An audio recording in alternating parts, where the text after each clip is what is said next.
in review, ladies and gentlemen, where are we? A federal judge has just ruled all of Obamacare void, unconstitutional. He has not said it may continue to be implemented under appeal. This ruling, ladies and gentlemen, demonstrates that we cannot tweak Obamacare. We can't throw out the parts we don't like, but keep some things we do like and then build on that. Even a federal judge, a Reagan appointee, by the way, about which I'm going to have more to say in mere moments, but this regime all of a sudden the last couple of weeks loves Reagan, right? Obama's out there. Reagan, he wanted to be Reagan-esque at the State of the Union. The drive-bys are singing the praise of Ronald Reagan. Fine. Absolutely wonderful. We need to remind everybody this is a Reagan-appointed federal judge, and that we are living not under a Reagan economy, but Obama economy. Hooverville, Obamaville. So where are we? A federal judge has realized you cannot work this health care law without this mandate tax. He has seen it. He's got some brilliant writing from this judge. Let me give you an example. It is difficult to imagine that a nation which began, at least in part as the result of opposition, to a British mandate giving the East India Company a monopoly and imposing a nominal tax on all tea sold in America, would have set out to create a government with the power to force people to buy tea in the first place. This is brilliant. It is common sense simplicity equaling brilliance. It's difficult to imagine a nation which began, at least in part, as the result of opposition to a British mandate giving the East India Tea Company a monopoly in the colonies, and then imposing a nominal tax on all tea sold in the Boston Tea Party. Difficult to imagine that the founders would then have set out to create a government with the same power to force people to buy tea in the first place. Mr. Limbaugh, this was not about tea, and you know it, this was about health insurance. Mr. New Castrati, if they can force us to buy health insurance, they can force us to buy broccoli. That's not what it means, Mr. Limbaugh. With you, people like you in charge, Mr. New Castrati, once you people get it in your heads that you can force us to buy health insurance, what's to stop you from making us buy a stupid electric car? That's why this is unconstitutional. And there's no implementing it while it's under appeal. So, where are we? Well, what happens if Obama ignores it? Everything I've read from the regime says that's an outlier. It's surprisingly insufficient. They have objected to it every which way but legally. I've not yet read a legal response to this ruling from the regime. So if Obama ignores it, he's defying a federal court. I can't remember. Well, yes, I can. I was going to say I can't remember when a president has openly defied a federal court, but Obama did via Ken Salazar, the drilling moratorium in the Gulf of Mexico after the rig explosion out there.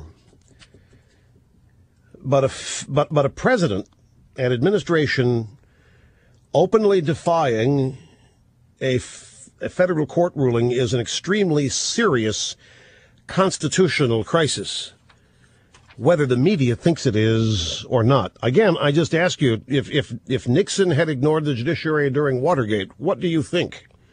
The liberals would have gone nuts about it. So, is Obama going to uphold the law and comply with the Constitution or not? Whatever a court does down the road is beside the point. The ruling of the day is the law is unconstitutional. It has been voided. The regime must legally deal with this, and they will. If they ask for a stay, then they are acknowledging the ruling and admitting that they understand it. Doesn't matter that it might be overturned later. The law of the land right now is this is unconstitutional. We have three branches: legislative, executive, judiciary. The executive cannot tell the legislative or the judicial what to do. This bunch thinks they can. Senator Chuck Schumer was asked about the three branches. I don't know if he was serious or not. Some people think he was serious. He said, you have the House, the Senate, and the President. Wouldn't doubt if he were serious. We do know that this regime violated and ignored a federal court order on their drilling moratorium in the Gulf of Mexico. So we have an increasingly lawless president. Did you mean to say that, Mr. Limbaugh? Yes, I did, Mr. New Castrati. We have an increasingly lawless president. Look at his attack on the Supreme Court over Citizens United. Plus his administration saying they'll continue to implement this law. CBS had that story last night. What you see is a lawless, statist mentality. In this case, unconstitutional behavior if the regime does not comply with the court. Plain and simple. Now the media is out attacking Vinson, the judge. They're retracing his own history with our healthcare system. How he had to pay $700 cash or some such thing to afford the first birth of his child.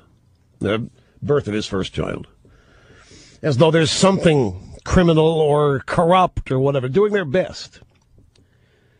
They're not trying to defend Obamacare. They're going out and attacking the judge. They never examine the history, the past of liberal judges. I think, folks, that we should proudly play up the fact that Judge Vinson is a Reagan nominee. The left now loves Reagan. They've been invoking Reagan since the build-up to Obama's State of the Union show. Reagan-esque. He's been reading all about Reagan. Tried to sound Reagan-esque on the economy in the State of the Union show. Obama loves Reagan now. So I assumed that Obama would love the judges that Reagan appointed. Vaughn Walker, the judge in San Francisco who ruled for same-sex marriage, was also appointed by Reagan. They love him. Sandra Day O'Connor, appointed to the U.S. Supreme Court by Reagan. They love her. I would assume if they're going to be consistent that they will love Judge Vinson. I think also, didn't this regime ignore a law regarding Arizona during the Arizona illegal immigrant law? I have to double check that. But I think it's good. We should encourage the state-controlled media to identify who appointed this judge. Because not only was this judge's decision brilliant and courageous, most people agree with it. We should be shouting this from the rooftops. 2/3 of the American people don't want Obamacare. 2/3 want it repealed. Here comes a judge who is on the side of a significant majority.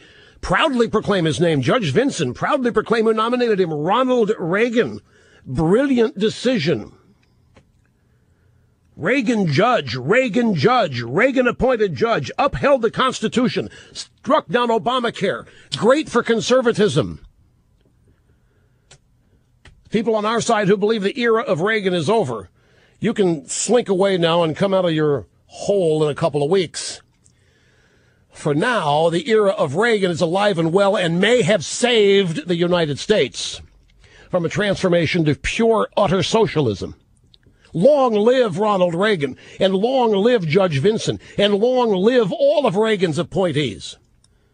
2/3 of the American people agree with the judge. The administration loves Ronald Reagan all of a sudden. We should mention Ronald Reagan appointing this judge as often as John Kerry's Vietnam service is mentioned, which is every time his name is mentioned. Let the people know who stands with the Constitution and who does not.